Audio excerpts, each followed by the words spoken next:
Bali di masa lalu sebelum mendapatkan pengaruh modernisasi, Bali itu dibangun mengikuti konsep peradaban air.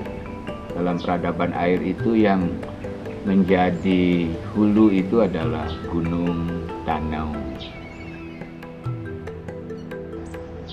Jadi peradaban itu diatur mengikuti arus air dari gunung, dari danau itu kemudian mengalir ke sungai, ke pemukiman, ke sawah-sawah, lantas kemudian berhilir di pantai.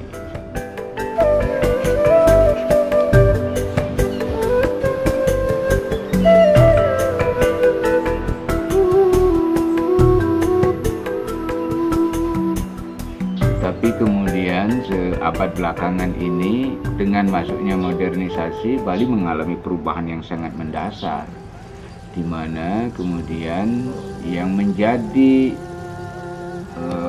hulu dalam distribusi sosial, distribusi ekonomi terutama di situ justru apa yang dalam konsep peradaban Bali yang lama itu dikatakan sebagai kaki. Jadi bergerak dari pantai ke kepala. Itu dicirikan dengan adanya bandara.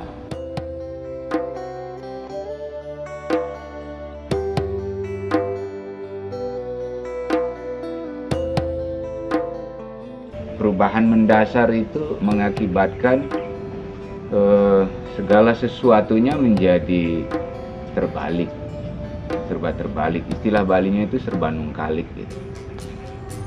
Itulah akibatnya antara teks dengan konteks di Bali menjadi sering mengalami kesenjangan. Tidak terbukti keindahan teks itu dalam konteks. Misalnya teks orang melakukan pekelam di Danu, kemudian upacara Wanakerti, tetapi kemudian hutan-hutan banyak yang dibiarkan mengalami ranggasan, penjamahan. Kemudian itu orang melasti ke pantai, tetapi kemudian pantai abrasi ratusan kilometer dan lain sebagainya. Jadi teks dengan konteks menjadi senjang. Itu saya istilahkan dengan terjadinya kesenjangan aksara. Peradaban modern karena kemudian transportasi menjadi penting, jalan, kemudian teknologi transportasi, pesawat segala macam itu, ya akibatnya ekologi yang mengalami tekanan. Jalan dibuka begitu rupa, kemudian aliran air dihambat.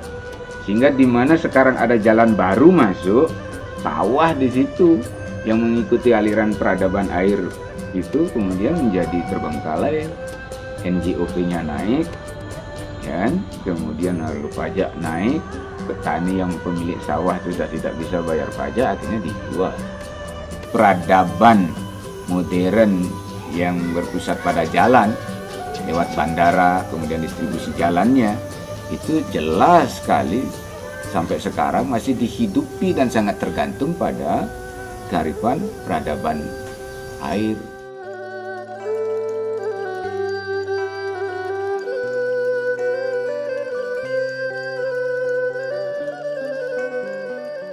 Sawah terasering itu kan bagian utuh, tak terpisahkan dari peradaban air.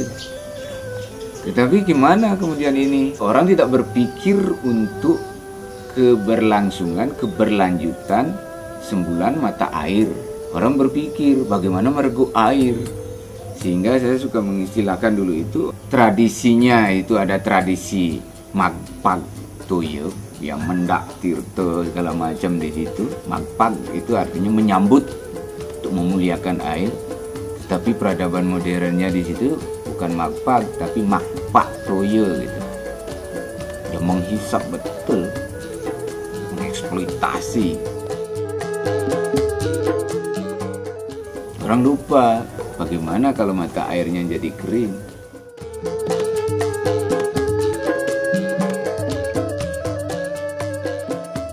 Mesin paling besar yang bisa memutar seluruh roda potensi yang ada di Bali itu ya memang mestinya negara. Tetapi kan seperti kita cerita tadi bahwa ada kesenjangan di generasi pemegang kebijakan sejak 1990-an Ini baru-baru belakangan. Sampai 1970-an kita masih melihat ada tokoh-tokoh yang bisa menjembatani antara tradisi dengan modernitas. Tetapi Bali sejak 1990-an, elit-elit di lembaga-lembaga formalnya, terutama yang di negara di situ, mengalami kesenjangan. Kesenjangan itu terjadi di tingkat keluarga, di tingkat komunitas, di tingkat negara ya.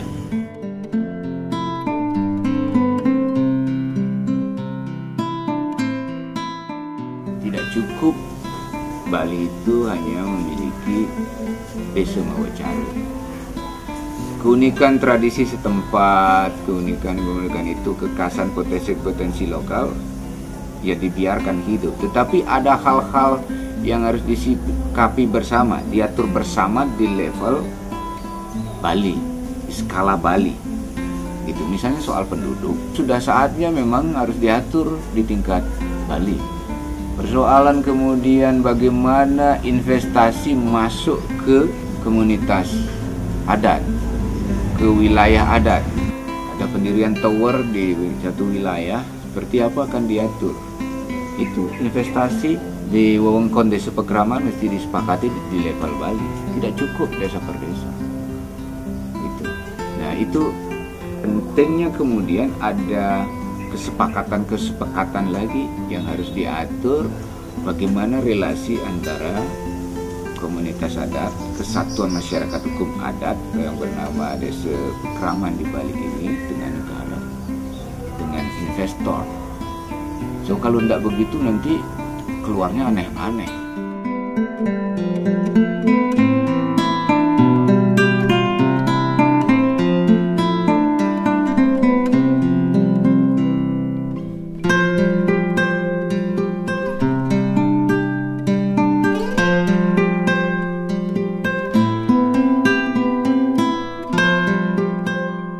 Dalam fungsinya, bukan lestari tetap seperti itu, tapi dengan lestarinya.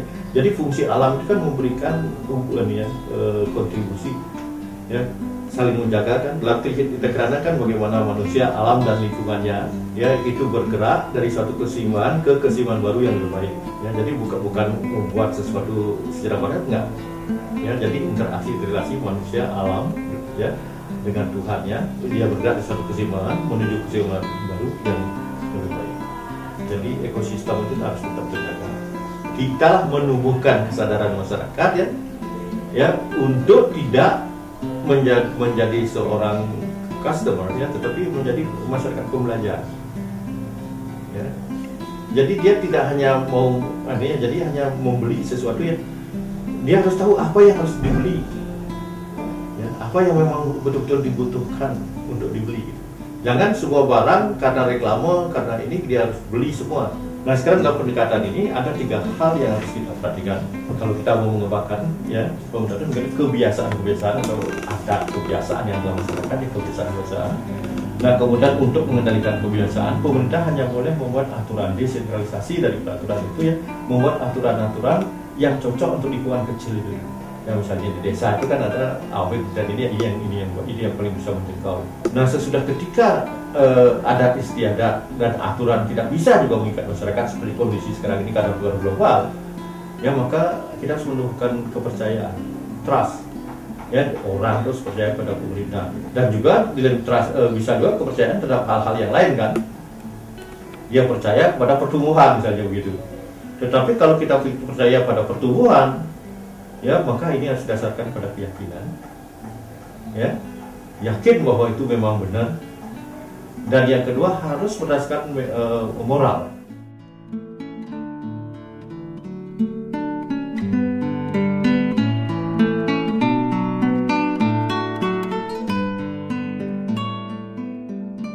Banjir di sini tentu dalam pengertian yang lain, atau banjir tanda kutip kan. Katakanlah misalnya semakin banyak orang datang ke Bali, ya, semakin banyak modal, ya, termasuk bisa juga diterjemahkan secara letterlek, ya, banjir dalam artian sebenarnya. Untuk mengantisipasi persoalan ini, desa adat, salah satu aktivitas penting yang dilakukan oleh desa adat adalah menata kehidupan desa adat itu sendiri lewat awek-awek. yang sebelumnya tidak tertulis, pada umumnya tidak tertulis, tetapi belakangan mulai dirintis adanya awal-awal tertulis untuk memudahkan bagi prajurit desa atau perangkat pimpinan desa Pekraman itu dalam menjalankannya. Itu yang nomor satu. Yang nomor dua juga untuk memudahkan bagi orang lain, orang luar Bali maupun orang asing yang datang ke Bali untuk mengetahui bagaimana sebenarnya tata kelola desa Pekraman itu. Itu antara lain strategi yang diusahakan oleh masing-masing desa Pekraman dalam usaha mengantisipasi berbagai persoalan di kemudian hari. Bisa juga disebut sebagai langkah yang mengarah ke sini, ya, apa yang dirintis oleh Yayasan Wisnu selama ini, yaitu membuat tata ruang pada desa adat tertentu. Apabila apa yang ditawarkan oleh Wisnu ini diadopsi oleh desa adat yang lain, ini pun dapat disebut sebagai cara lain untuk mengantisipasi berbagai persoalan dalam tanda kutip banjir itu di kemudian hari.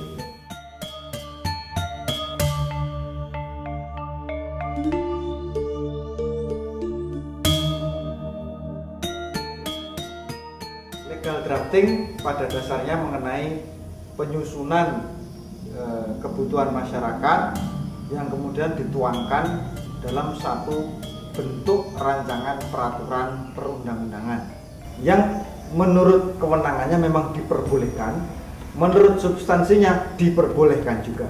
Itu yang kita anggap legal drafting yang tepat. Yang pertama kali harus diketahui oleh masyarakat itu mengenai tata urut bentuk peraturan perundang-undangan yang berlaku di Indonesia. Nah, di Indonesia sudah diatur dengan Undang-Undang Nomor 10 Tahun 2004. Itu mengenai hierarki dan bentuk peraturan perundang-undangan, mulai dari Undang-Undang Dasar sampai ke peraturan yang di paling bawah, yaitu peraturan desa atau Perdes. Namun yang kita bahas mengenai mekanisme menyusun legal drafting yang mengakomodir kepentingan masyarakat atau yang inisiatifnya datang dari masyarakat langsung, tentu kita tidak terlalu mendesak untuk mengikuti aturan-aturan mekanisme penyusunan perda di kabupaten maupun pemerintah pusat. Tapi yang utama adalah satu, perlu diinventarisasi terlebih dahulu persoalan-persoalan real di masyarakat yang membutuhkan perhatian dan pengaturan apa. Itu masalah-masalahnya. Yang kedua, apakah betul masalah-masalah itu muncul karena belum diatur dengan satu peraturan tertentu, atau diatur namun peraturannya tersebut ternyata malah tidak memberikan penyelesaian masalah, atau diatur tetapi tidak lengkap pengaturannya sehingga tidak bisa sempurna pelaksanaan peraturan itu sendiri. Berbicara mengenai peraturan desa, adat memiliki instrumen hukum sendiri. Selain peraturan-peraturan yang lain tetap berlaku, tetapi adat juga punya instrumen khusus di Bali yang bernama awik atau prarem. Nah, pembuatan awik atau prarem ini kewenangannya ada di desa adat itu sendiri oleh prajurit desa melalui rapat-rapat desa, sehingga pimpinan-pimpinan yang ada di masyarakat itu tinggal mengesahkan saja karena keputusan sah dan tidaknya oleh masyarakat desa itu sendiri.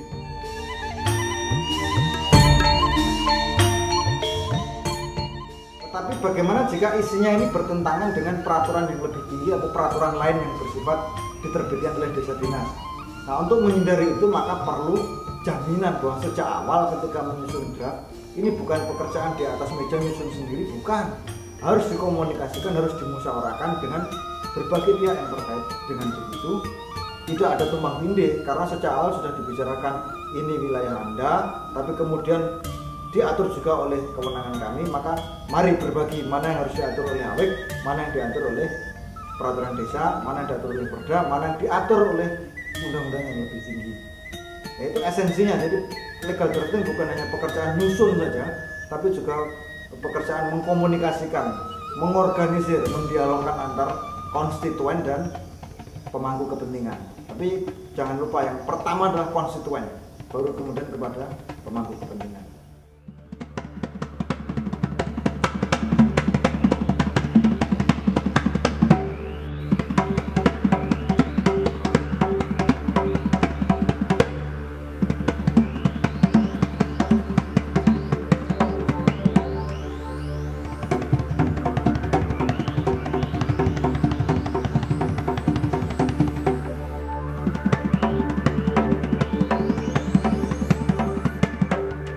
Kami mengetahui jalur hijau setelah dari pemerintah itu memasang patok yang kalau tidak salah itu isinya di dalam patok itu adalah kedalaman jalur hijau sekian meter dan kemudian dari arah selatan ke utara sekian meter. Hanya itu yang kami ketahui. Memang secara sosialisasi dari pemerintah mengenai jalur hijau dari dulu itu kami memang belum pernah tahu demikian, sampai masyarakat yang lain pun juga heran kenapa, untuk apa jalur hijau dibuat oleh pemerintah, mengapa kita itu dilarang membangun. Itu yang menjadi pertanyaan masyarakat.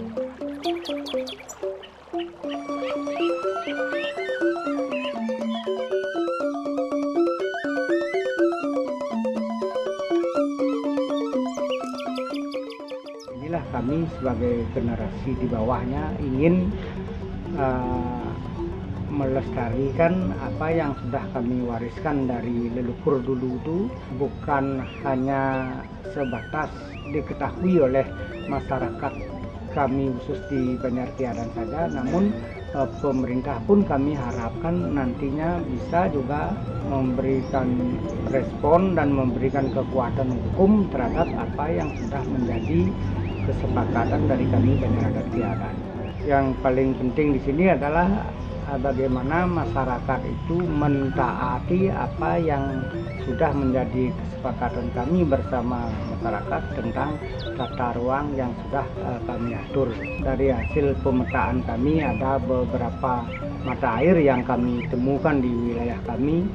Nah, jelas saja itu sudah menjadi kewajiban kami masyarakat Banjar Adat Kiaden untuk melestarikan, sehingga pemanfaatan mata air itu tidak sampai nantinya diambil oleh orang luar. Sedangkan untuk wilayah kami aja pada saat musim kemarau ke depan ini sudah terasa masih kekurangan air bersih. Semestinya dengan keberadaan kami itu berada di hulu yang merupakan daerah resapan air, yaitu dari tata ruang yang kami bikin itu rasanya sangat sejalan dengan tata ruang yang dibikin oleh pemerintah, yaitu melarang pembangunan villa, hotel untuk di daerah kami karena daerah resapan. Jadi itu sangat baik. Dari apa yang kami lakukan khususnya di dalam pelestarian alam, yaitu pelestarian hutan, karena dari ketersediaan air yang rata-rata dimanfaatkan lebih banyak oleh orang di bawah, apakah itu untuk perhotelan, restoran, kemudian untuk pencucian mobil yang sangat banyak memanfaatkan air yang